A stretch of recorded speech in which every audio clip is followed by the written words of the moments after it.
내란죄를 저지른 대통령에 대한 검찰의 의무. 대통령과 내란죄의 내란죄는 국가와 헌법 질서를 전복하려는 범죄로 현직 대통령이라도 예외 없이 처벌 대상이 됩니다. 헌법 제84조에 따르면 대통령은 재직 중 형사소출을 면제받지만 내란죄와 외환죄는 예외로 규정되어 있습니다. 이 조항은 민주주의의 최후 방어 장치로 작용합니다. 근거 조항. 헌법 제84조 대통령은 내란 또는 외환의 죄를 범한 경우를 제외하고는 재직 중 형사소출을 받지 아니한다. 형법 제87조 국토를 참전하거나 국헌을 문란할 목적으로 폭동을 일으킨 자는 내란죄로 사형, 무기징역 또는 5년 이상의 징역에 처한다. 검찰의 의무 내란죄는 중대범죄로 검찰은 즉각적인 조사와 형사소출을 통해 법적 책임을 물어야 합니다.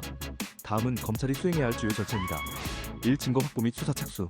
내란 행위에 대한 명확한 증거 확보가 우선입니다. 검찰은 다음을 조사해야 합니다.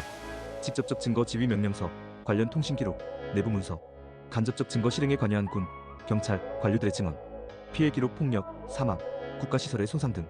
근거 조항. 형사소송법 제195조 검사는 범죄 혐의가 있다고 사료하는 때에는 수사를 개시하여야 한다. 형사소송법 제196조 검사는 수사에 필요한 사항을 직접 조사할 수 있다. 이 체포영장 및 구속영장 청구.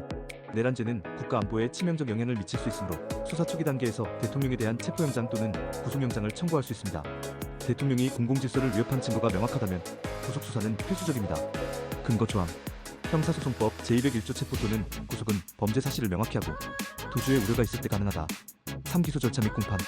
검찰이 내란죄의 증거를 충분히 확보한 경우 대통령을 현법 제87조에 따라 기소해야 합니다. 기소 요건 내란 행위의 지휘 여부, 구체적 실행 증거, 공판 준비 피해자 진술, 군 및 공무원의 증언 등 방대한 증거를 제출. 근거 조항. 형법 제88조 내란 행위의 모해 또는 예비에 관여한 자도 동일한 처벌을 받는다. 4. 국회와의 협력. 검찰은 국회와 협력하여 탄핵소추와 병행될 수 있도록 조치를 취해야 합니다. 탄핵소추는 형사소송과 별개로 대통령의 직무정지를 목적으로 합니다. 근거 조항. 헌법 제65조 제1항 대통령이 헌법이나 법률을 위배한 때에는 국회는 탄핵소추를 의결할 수 있다.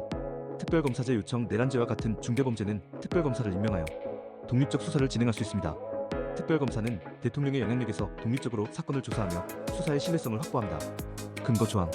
특별검사법 제2조 중대한 공적 의혹 사건에 대해 국회는 특별검사를 임명할 수 있다. 책임 소재 및 형량 대통령이 내란죄로 유죄 판결을 받을 경우 형법 제87조에 따라 사형, 무기징역 또는 5년 이상의 징역형이 선고됩니다. 책임 소재군, 경찰, 행정관료의 공모 여부도 추가 조사 대상. 대응 방안. 진상조사위원회 구성 내란 행위의 전모를 밝히기 위한 독립적 조사 필요. 국제사회의 협력 요청 내란죄와 관련된 외부 자금이나 지원 여부 확인. 내란죄는 민주주의와 헌법 질서를 위협하는 중대한 범죄입니다. 검찰은 국민과 국가의 안위를 위해 엄격히 법에 따라 수사하고 책임을 물어야 합니다. 도움이 되셨다면 구독과 좋아요 부탁드립니다.